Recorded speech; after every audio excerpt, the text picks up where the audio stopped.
எல்லாருக்கும் வணக்கம்.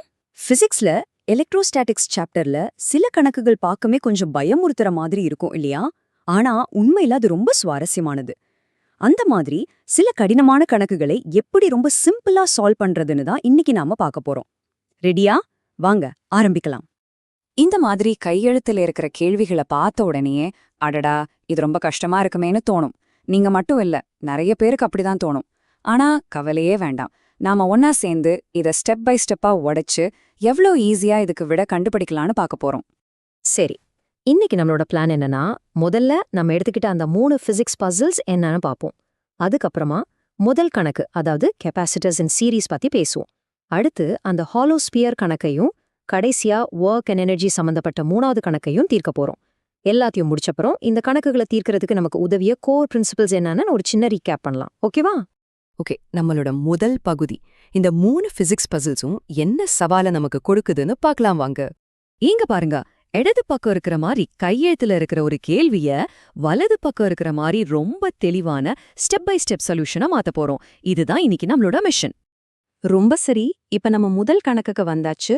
இது கெப்பாசிட்டர்ஸ் பத்தின ஒரு கணக்கு, குறிப்பா தொடர் இணைப்பு, அதாவது சீரீஸ் கனெக்ஷன்ல இருக்கிற கெப்பாசிட்டர்ஸ் பத்தி. கேள்வி என்னன்னா, இந்த சர்க்கியூட்ல பாயிண்ட் ஏல பொட்டென்ஷியல் 90 வோல்ட்டா இருக்கு. அப்படி இருக்கும்போது இந்த ரெண்டாவது கெப்பாசிட்டர் C2 இருக்கு இல்லையா, அதுக்கு நடுவுல இருக்கிற பொட்டென்ஷியல் டிஃபரன்ஸ் என்ன, அதுல எவ்வளவு எனர்ஜி ஸ்டோர் ஆயிருக்கு, இது ரெண்டையும் தான் நம்ம கண்டுபிடிக்கணும். இந்த கணக்கு தீர்க்கிறதுக்கு நம்மகிட்ட ஒரு சிம்பிளான 4 ஸ்டெப் பிளான் இருக்கு. ஃபர்ஸ்ட், மொத்தமா இந்த சர்க்கியூட்டோட ஈக்குவலண்ட் கெப்பாசிட்டன்ஸ் என்னன்னு கண்டுபிடிக்கணும். அப்புறம் மொத்த சார்ஜ். மூணாவதா நமக்கு தேவையான C2வோட வோல்டேஜ். கடைசியா C2ல இருக்கிற எனர்ஜி. வாங்க ஒவ்வொரு ஸ்டெப்பா போலாம். சரி, ஸ்டெப் 1 and 2 உன்னவே பார்த்துடலாம். கணக்கிட்ட ஈஸியாக்கிறதுக்கு 3 கெப்பாசிட்டரோட மதிப்பும் ஒன்னுதான் வச்சுக்கலாம். அதாவது C1 equal C2 equal C3 equal C. இதுங்க மூணும் சீரீஸ்ல இருக்கிறதால ஈக்குவலண்ட் கெப்பாசிட்டன்ஸ் கண்டுபிடிக்கிறது ரொம்ப சுலபம். CEQ is equal to C/3. இப்போ டோட்டல் சார்ஜ் Q கண்டுபிடிக்கணும்னா formula Q is equal to CEQ into V. இங்க CEQ வந்து C/3, வோல்டேஜ் வந்து 90V. ரெண்டையும் பெருக்குனா நமக்கு 30C அப்படின்னு கிடைக்குது. இப்போ ரொம்ப ரொம்ப முக்கியமான ஒரு பாயிண்ட். கெப்பாசிட்டர்ஸ் தொடர் இணைப்புல, அதாவது சீரீஸ்ல இருக்கும்போது அது வழியா போற சார்ஜ், அதாவது மின்னூட்டம் எல்லாத்துக்கும் ஒன்னாதான் இருக்கும். இதுதான் இங்க இருக்கிற சூட்சுமமே. இந்த ஒரு விஷயத்தை நீங்க புரிஞ்சுக்கிட்டீங்கன்னா கணக்குல பாதி முடிஞ்ச மாதிரி. அப்போ பாருங்க, எல்லா கெப்பாசிட்டர்லயும் சார்ஜ் ஒண்ணுதான்னா C2ல இருக்கிற சார்ஜும் 30C தான். இப்போ C2க்கு குறுக்க இருக்கிற வோல்டேஜ் V2 கண்டுபிடிக்கிறது எவ்ளோ ஈஸி பாருங்க. V is equal to Q/C formula தான். So V2 is equal to 30C divided by C. Cயும் Cயும் கேன்சல் ஆயிடும். நமக்கு கிடைக்கிறது சிம்பிளா 30 வோல்ட். ஓகே, இப்ப நம்ம கிட்ட C2வோட வோல்டேஜ் இருக்கு. அடுத்தது எனர்ஜி கண்டுபிடிக்கணும். அதுக்கு முன்னாடி ஒரு கெப்பாசிட்டர்ல ஸ்டோர் ஆகிற எனர்ஜிக்கான ஃபார்முலா என்னன்னு ஒரு தடவை பார்த்துடலாம். U is equal to half CV². இந்த ஃபார்முலா ரொம்ப முக்கியம், ஞாபகம் வச்சுக்கோங்க. அவ்வளவுதாங்க. இப்போ நம்ம ஃபைனல் ஸ்டெப். நம்ம கண்டுபிடிச்ச 30 வோல்ட்ட அந்த ஃபார்முலால சப்ஸ்டியூட் பண்ணுவோம். அப்போ U² is equal to அரை இன்டூ C இன்டூ 30². 30² வந்து 900, அதை 2ஆல வகுத்தா 450. சோ பதில் 450C ஜூல்ஸ். பாத்தீங்களா, முதல் கணக்கை எவ்ளோ சூப்பரா முடிச்சிட்டோம். சூப்பர், கணக்கு 1 முடிஞ்சது. இப்போ 2வது கணக்குக்கு போலாம். இது ஒரு ஹாலோஸ்பியர், அதாவது உள்ளேடற்ற கோளம் சம்பந்தப்பட்ட ஒரு கணக்கு. இந்த கணக்குல என்ன கேக்குறாங்கன்னா, ஒரு ஹாலோஸ்பியர் இருக்கு, அதுல சார்ஜ் டென்சிட்டி ρ சீரா பரவி இருக்கு. அந்த கோளத்துக்குள்ள A, Bன்னு 2 பாயிண்ட்ஸ் இருக்கு. அந்த 2 பாயிண்ட்ஸ்க்கு நடுவுல இருக்கிற பொட்டென்ஷியல் டிஃபரன்ஸ் என்ன, அதான் கேள்வி. இங்க ஒரு விஷயத்தை நீங்க கவனிக்கணும். இந்த கணக்குல நமக்கு எந்த நம்பரும் கொடுக்கல. ரேடியஸ் என்ன, சார்ஜ் டென்சிட்டி என்னன்னு எதுவும் சொல்லல. அப்போ இதுக்கு எப்படி விடை கண்டுபிடிக்கிறது? இங்க விடைய விட அதை கண்டுபிடிக்கிற முறை தான் ரொம்ப முக்கியம். இதுக்கு நம்ம 2 முக்கியமான டூல்ஸ் யூஸ் பண்ண போறோம்.